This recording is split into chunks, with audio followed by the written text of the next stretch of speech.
Good morning. Thank you for joining me for another 5 good minutes with the Word. I'm Barry Bryson, and we're going to conclude today our study of the book of Philemon. And with our next session, we'll begin looking at 2nd and 3rd John, which are really connected to this letter in terms of the theme of hospitality, which is one of the major themes in Philemon, and hospitality is the major theme in both 2nd and 3rd John. We just want to draw some conclusions from the letter to Philemon. Paul's in a tough spot. He's in jail.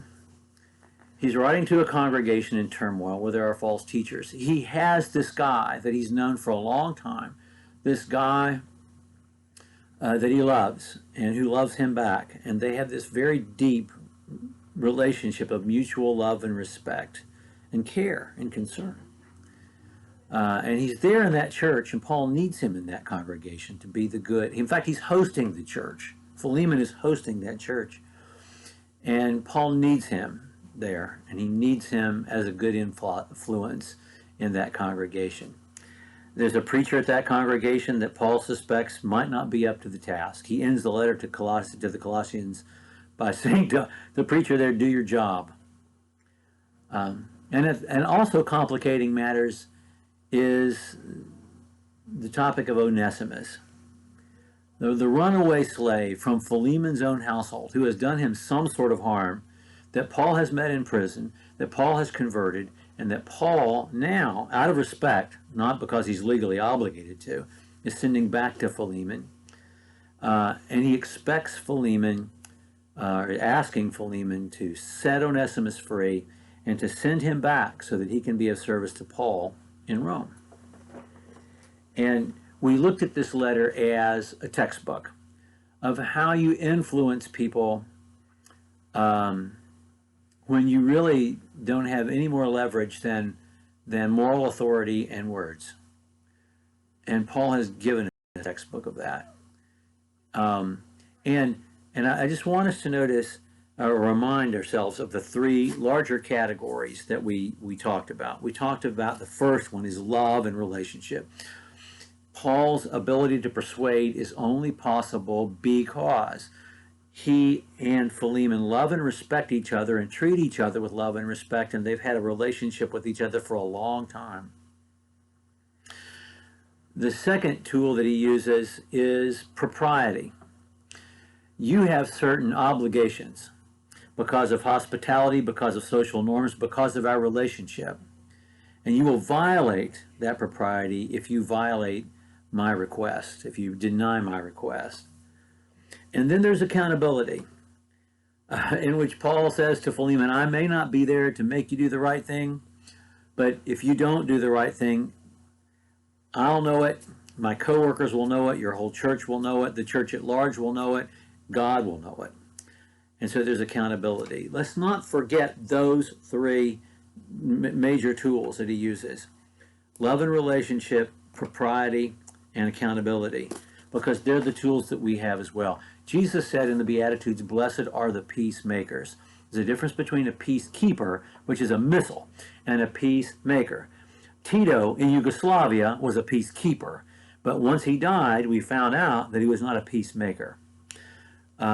In fact, the phrase peacemaking is one Jesus himself invented. He created a new word to communicate what he means, to generate peace, shalom, grace and peace at the beginning of Paul's letters. God's grace means more than just hello, even though grace was the greeting in the Greek language. Shalom, the greeting in the Hebrew language. But shalom, peace, means so much more than just hello.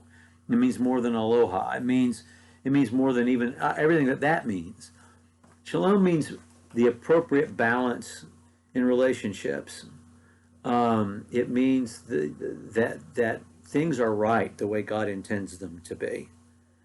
And that's what Paul is using his words and his moral authority to generate in this letter.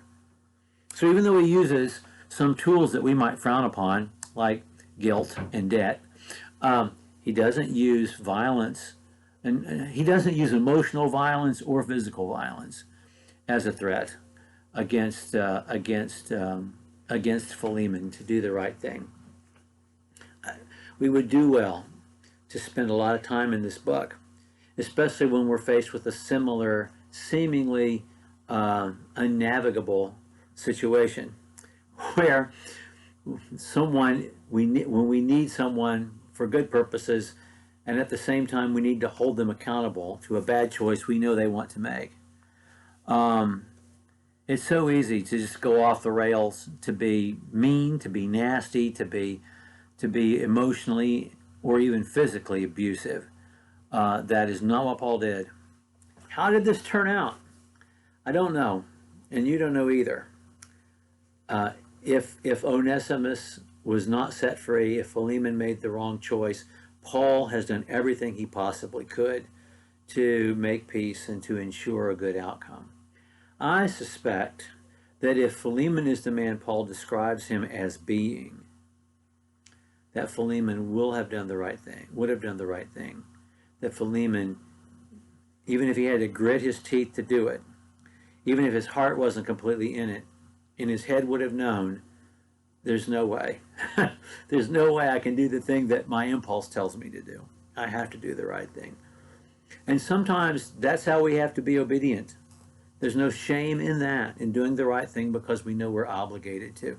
What did Jesus say when he prayed in the Garden of Gethsemane? He didn't say, I'm eager to go sacrifice myself on the cross. He said, find another way. Let this cup pass. You can do anything, and yet, not my will, but yours be done. Ultimately, all of us, Paul, Jesus, Job, all of us, and Philemon, all of us are going to have to be obedient simply because God tells us to do it, not because it's our impulse to do the right thing. And I think if we take one huge lesson away from the book of Philemon, it's that. Well, we're going to start studying 2nd and 3rd John when we're together again. Thank you for joining me for another 5, now a little more than 7 good minutes.